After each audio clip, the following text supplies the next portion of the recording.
Welcome to the Slop Temple. We pray this video helps. You start by enabling Quick Share and confirming the basics. Open Settings, turn on Quick Share, then make sure Bluetooth and Wi-Fi are active. Location permission often helps discovery.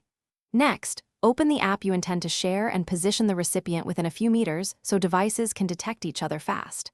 Once done, keep the screen unlocked and the app visible. This speeds pairing and avoids accidental timeouts. Now you're ready for the actual share action. Tap the app's share icon and select Quick Share from the share sheet. The system scans and lists nearby devices. Pick the intended recipient by their device name to avoid sending to the wrong person. If the recipient doesn't appear, toggle visibility to everyone briefly and retry.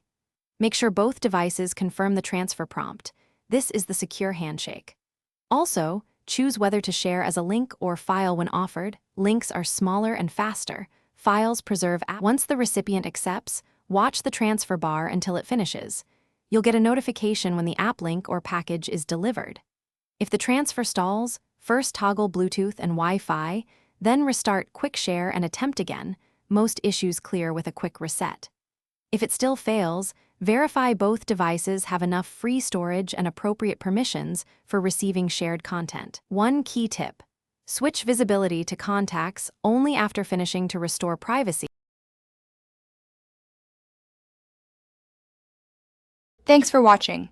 Consider subscribing if we helped you.